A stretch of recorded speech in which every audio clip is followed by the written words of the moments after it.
memfasilitasi penyelenggaraan hasil di setiap jenjang untuk dapat merekam hasil pemilu secara utuh. Jadi tadi sudah dari awal saya sampaikan, Sirekap itu ada yang mobile, ada Sirekap web. 2020 waktu pilkada, Sirekap memang sudah dipakai, tapi belum optimal, terutama juga untuk Sirekap web. Nah, 2024 kita jangan fokus pada Sirekap mobile saja, tapi juga Sirekap web yang merekapitulasi semua hasil dari tingkat PPK berjenjang sampai dengan KPU Republik Indonesia. Lalu kemudian Sirekap itu akan kita sampaikan rekamannya kepada publik sebagai basis data dalam pelaksanaan rekapitulasi pada jenjang di atasnya, dan kita sampaikan kepada publik termasuk saksi dan pengawas. Publik termasuk saksi dan pengawas berupa hasil hitung cepat pemilu sesuai dengan kebutuhan melalui info.pemilu.kpu.go.id. Nah, Sirekap harus dapat dipastikan memberikan kemudahan bagi penggunaannya, bagi petugas kita pada level bawah sampai dengan akhir, dan akurat datanya untuk digunakan pada proses selanjutnya. Dan biasanya Sirekap juga menjadi alat utama, tanda kutip, walaupun di kita menjadi alat bantu, dia menjadi alat utama bagi peserta pemilu yang nggak punya saksi di TPS. Jadi nanti dia akan recall dari data yang kita punya. Jadi kalau ada bahasa sedot data, nggak perlu ada disedot, karena data itu memang akan kita siapkan kepada publik, termasuk ketika 2019 dan 2020 yang lalu. Nah, kebijakan Sirekap sebagai alat bantu, dia akan membuat dokumen elektronik hasil pemungutan dan penghitungan suara, mempublikasi hasil penghitungannya, lalu kemudian berbagi dokumen kepada itu mungkin harus perbaiki yang next. Lalu kemudian Sirekap menjadi alat bantu proses rekapitulasi, lalu kemudian membuat dokumen elektronik. Oh ini. Ya. Okay. Hasil rekapitulasi hasil penghitungan suara, dan Sirekap yang berbagi dokumen nanti berbentuk info.pemilu.kpu.go.id. Bukan kepada saksi ya Bu ya, tapi ya, sekaligus termasuk semua publik. Jadi publik, jadi semua akan kita berikan sesuai dengan yang sudah kita bicarakan sebelumnya. Nah, pengaturan penggunaan Sirekap dalam pemilu, jadi yang akan difoto itu adalah C hasil kertas plano. Nanti akan menggunakan teknologi yang terbaru, menggunakan April Tech. Lalu kemudian hasil publikasinya yang berasal dari Sirekap bukan hasil resmi, tapi dia menjadi upaya terobosan yang dilakukan oleh Komisi Pemilihan Umum untuk menjaga hasil pemilu. Hasil yang ditetapkan dalam pemilu adalah hasil yang didapatkan dari proses rekapitulasi berjenjang. Nah, Bapak Ibu semua, pengaturannya tentu berasal dari peraturan KPU untuk penggunaan Sirekap. Nah, kontingensi plannya Sirekap sebagai alat bantu. Jadi Bapak Ibu sekalian, kita akan punya dua sistem, offline dan online. Kalau Bapak Ibu sebelumnya, yang terutama teman-teman yang sudah pernah merasakan e-coklit pun kita siapkan berbasis online dan offline. Jadi kalau tidak ada internet bukan berarti menjadi alasan Sirekap tidak bisa dapat digunakan. Sirekap tetap bisa digunakan karena Sirekap kita siapkan dengan sistem offline dan online. Sepanjang sistem informasi sudah di-download terlebih dahulu, maka sekalipun tidak ada jaringan saat itu ketika hari H pemungutan suara, foto aja. Difoto, dimasukkan, nanti KPPS akan geser pada tempat yang punya sinyal, dengan otomatis itu akan masuk ke dalam sistem informasi yang dimiliki, server yang dimiliki oleh Komisi Pemilihan Umum. Jadi sekalipun misalnya nggak bisa lagi, maka akan dibantu oleh PPK PPS dalam hal pengiriman data sebagaimana dimaksud. Kita beralih ke slide berikutnya, please Adi. Tambahannya, ini yang mendukung apa yang kita kerjakan nanti di hari H pemungutan suara melalui mengawal pemilu dengan Sirekap. Jadi ada proses bisnis Sirekap mobile untuk pemungutan dan penghitungan suara, sudah?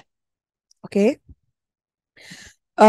Tadi ada dua yang saya sebut, ada Sirekap mobile dan yang kedua adalah Sirekap yang kita sebut dengan Sirekap web. Sirekap mobile, KPPS itu mengambil gambar C hasil dengan Sirekap mobile, gambar dibaca oleh sistem, lalu mengkonfirmasi angka. Jadi nanti teman-teman KPPS akan mengkonfirmasi angka yang terdapat dalam form C plano yang berdasarkan pembacaan Sirekap. Sesuai atau tidak sesuai? Kalau tidak sesuai, maka KPPS akan memperbaikinya, lalu data dikirim kepada server Komisi Pemilihan Umum. Itu yang terjadi di lapangan ketika hari H pemungutan suara setelah penghitungan suara dilakukan di TPS. Itu Sirekap mobile. Lalu yang kedua adalah Sirekap web untuk rekapitulasi. Jadi rekapitulasi tidak terjadi di PPS tapi langsung ke PPK. Jadi kita siapkan nanti seperti Excel bentuknya. Sirekap ini jadi rekapitulasi PPK, rekapitulasi KPU Kabupaten Kota, provinsi, nasional, termasuk untuk seluruh PPLN sedunia. Nah, Sirekap web ini nanti seperti 2019 yang lalu kita sudah punya pengalaman, dia akan memberikan angka merah kalau misalnya penjumlahannya salah. Nanti di Sirekap web ini juga akan menarik data DPT yang sudah kita tetapkan melalui rapat pleno terbuka. Jadi tidak diisi lagi secara manual DPT ini, DPT akan ditarik dan ditetapkan oleh Komisi Pemilihan Umum dalam hal ini melalui Sirekap. Lalu yang ketiga bentuknya adalah Sirekap dalam bentuk publikasi yang disebut di infopemilu.kpu.go.id. Jadi C hasil dari KPPS itu langsung masuk ke website publikasi, hasil rekapitulasinya berdasarkan verifikasi nanti juga masuk dalam website publikasi. Jadi ada 3 hal, sekali lagi, Sirekap mobile, Sirekap web, dan infopemilu.kpu.go.id.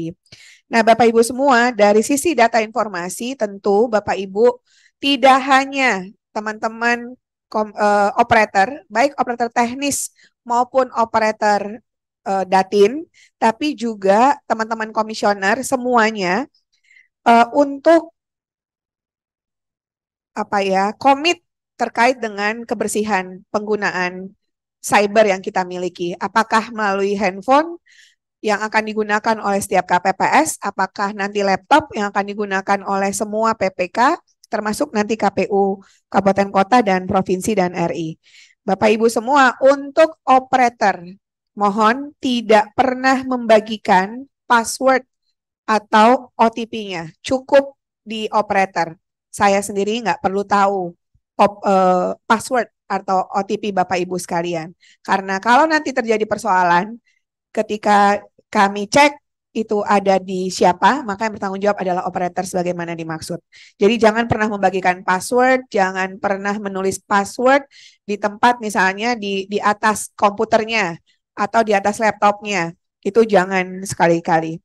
Lalu kemudian jangan pernah membagikan data apapun kepada pihak yang tidak jelas atau tidak ada surat resmi.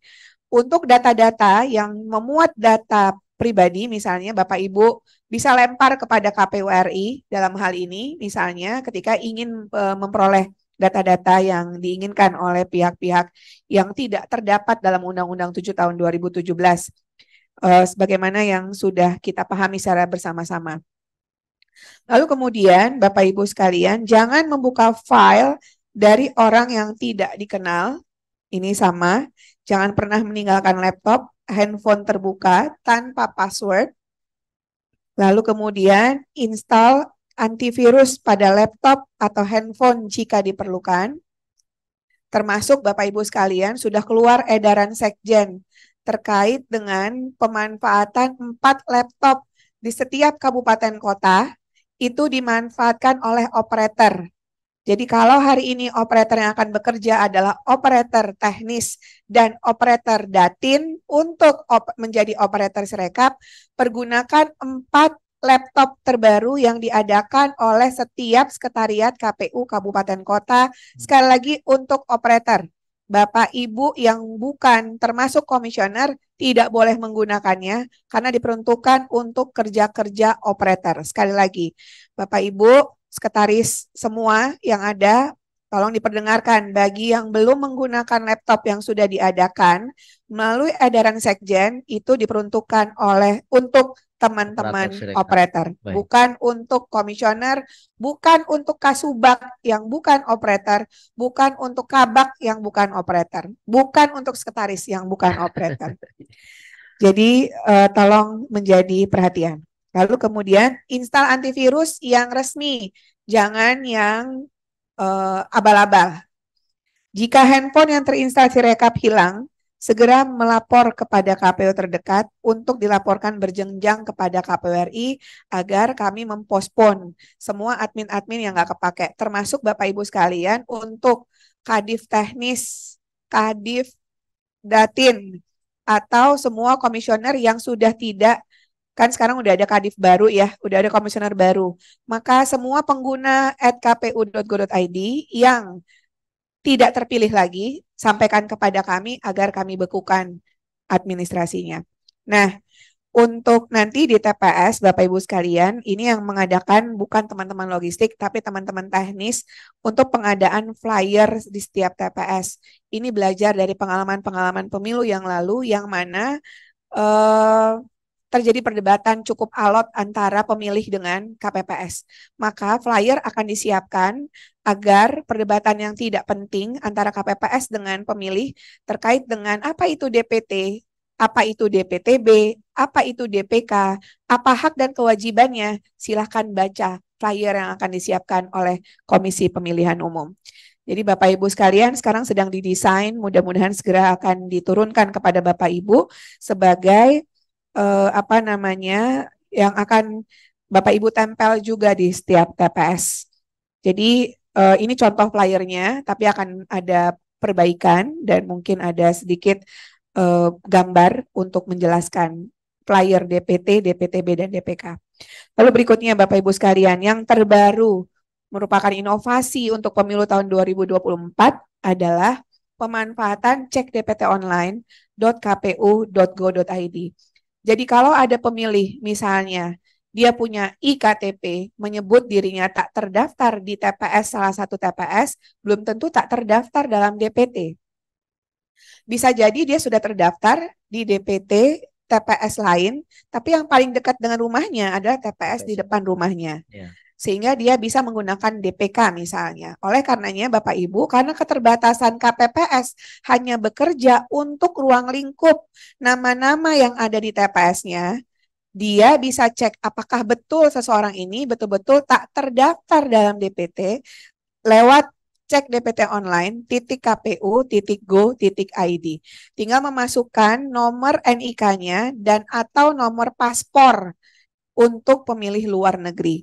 Nah, ini bentuknya Bapak Ibu sekalian. Saya yakin belum semua cek dirinya sudah terdaftar atau belum. Dicek DPT online .kpu.go.id. Nah, kalau sudah masuk dan sudah terdaftar bentuknya demikian. Kalau Bapak Ibu terdaftar dalam DPT, maka ini bentuknya. Jadi ada nomor TPS-nya, ada DPT dengan nama pemilihnya, lalu kemudian NIK-nya depannya doang, NKK depannya doang, lalu alamatnya kabupaten apa, kecamatan apa, kelurahan apa, dan untuk 2019 kami sudah memasukkan alamat potensial TPS 100% hampir, kecuali di Papua Pegunungan dan Nia Selatan. Selain itu sudah 100% alamat potensial TPS ada. Akan menjadi TPS ya nanti? Akan menjadi TPS. Sudah ada dan lokasinya dilengkapi dengan titik koordinatnya. Okay. Yang belum ada tinggal Nia Selatan dan Papua Pegunungan. Yang lainnya sudah ada. Semua jenis Papua sudah ada. Terima kasih buat teman-teman Papua. PR tinggal sekali lagi di Nia Selatan, Sumatera Utara. Kalau hadir pada kesempatan hari ini, saya sudah beri waktu 7 hari untuk melengkapi alamat potensial TPS. Nah, paling atas sebelah kiri yang Bapak Ibu lihat adalah Google Map-nya. Jadi kalau misalnya pemilih ingin tahu TPS-nya ada di mana, pengen diarahkan lewat Google Map, dia tinggal klik Google Map yang ada di sebelah kiri. Jadi ini sudah memudahkan pemilih untuk hadir ke TPS di hari H pemungutan suara. Ini untuk pemilih DPT. Bagaimana dengan pemilih DPTB? Pemilih DPTB pun sekarang tercatat dalam Sidalih. Mas Bagus dan Bapak Ibu semuanya. Ya. Jadi kalau ingin pindah memilih, maka yang bersangkutan harus datang ke PPK, PPS atau KPUN Kota, membawa dokumen kependudukannya serta dokumen terkait dengan kenapa menjadi alasan yang bersangkutan pindah memilih dan tercatat dalam DPTB. Nah, untuk DPTB ini juga ada dalam cek DPT online .kpu.go.id. Jadi KPPS nanti di TPS sudah kita permudah. Ketika seseorang terdaftar menjadi pindah memilih, belum tentu ada di TPS itu. Jadi kalau di 2019 orang bisa bawa form A5 kemana saja, 2024 tidak. KPU sudah menetapkan mereka bisa menggunakan hak pilih di TPS mana. Sehingga isu terkait dengan surat suara tidak cukup atau misalnya terjadi fokus hanya di salah satu TPS itu tidak terjadi. Berarti sudah disebarluaskan dalam Sidalih, Bu ya. Dalam Sidalih sudah ada. Makanya nanti di 2024 berbeda dengan 2019, selain salinan DPT yang akan kita update terus-menerus sampai dengan hari H pemungutan suara, ada salinan DPTB. Ada salinan DPTB. Oke. Saat ini petugas kami seluruh Indonesia, petugas kita seluruh Indonesia kami sudah mengumpulkan nih, ada yang meninggal dunia akan ditandai meninggal dunia, TMS karena meninggal dunia.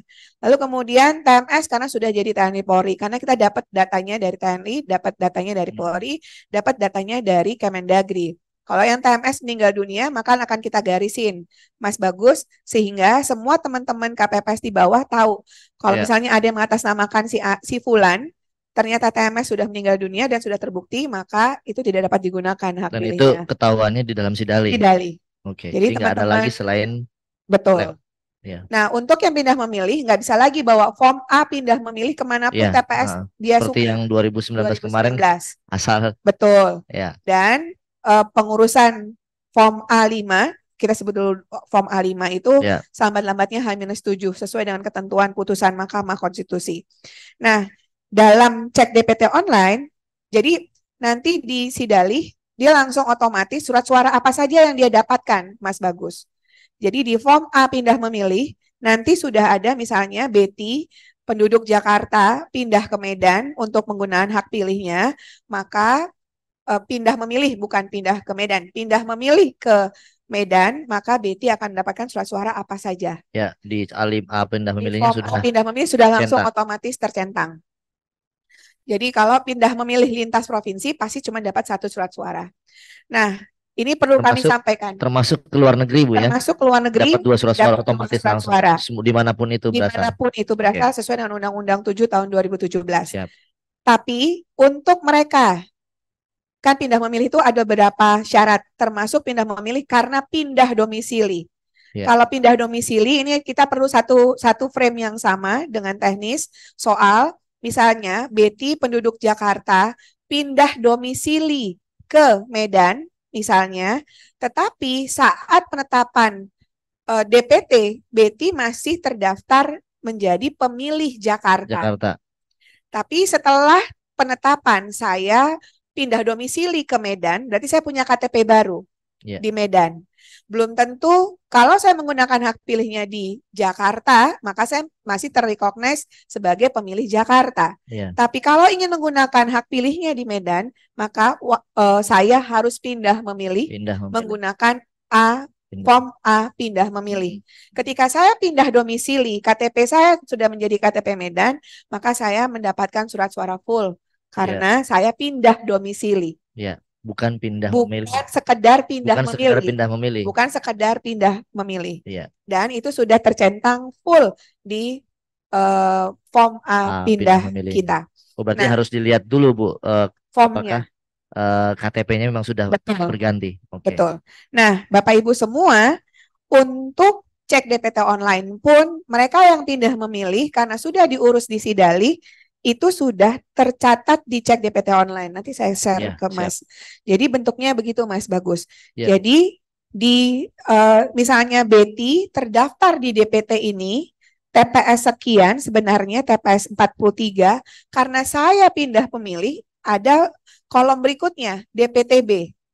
Jadi kalau tadi kan hanya DPT saja, kalau pindah yang tidak pindah. Tapi kalau DPTB, saya terdaftar di Jakarta Selatan misalnya, saya pindah memilih ke Jakarta Selatan, maka petanya pun mengikuti TPS yang akan saya gunakan sebagai yang pindah memilih. Yang baru ya. Betul. Karena belum tentu misalnya orang yang pindah memilih saya tempatkan di TPS 2 Jakarta Selatan, Kelurahan X misalnya. Maka dia kan belum tentu tahu TPS itu ada di mana. Akan dibantu di cek DPT online, dia tinggal klik Google Map-nya, langsung diarahkan di TPS tujuannya. Ini berarti cek DPT online harus online pada hari H. Insya Allah online di hari H pemungutan suara. Ini komitmen sama-sama, Mas. Baik. Nah, ini untuk pindah memilih. Jadi nanti membantu KPPS, nanti bisa kita bikinin sama-sama langkah-langkahnya ketika mendapatkan pemilih merasa belum terdaftar. Oh, belum tentu. Cek di DPT jadi online. Jadi terdaftar di TPS itu. Betul. Lalu Mas Bagus, yang berikutnya adalah yang terbaru penggunaan teknologi adalah WA chatbot. Jadi WA chatbot ini sekarang sedang kita susun dan sudah kami buat limited frequently asked and questions. Jadi misalnya kalau Mas Bagus ping itu ya, ping nomor yang bersangkutan, nomor kita sudah punya nomor handphone yang sudah kita minta kepada Telkomsel. Nomornya adalah nomor hari H pemungutan suara 0811 2024 bulan 2 tanggal 14. 0811 2024 214. Nah, sekarang lagi proses agar chatbot ini kita bisa gunakan selain untuk FAQ limited kepada masyarakat publik misalnya, bisa dicek.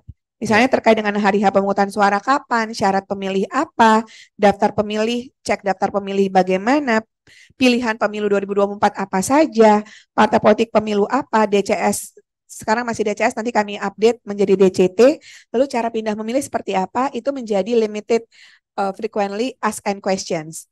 Nah, itu satu sisi untuk publik, jadi nomor itu bermanfaat untuk publik.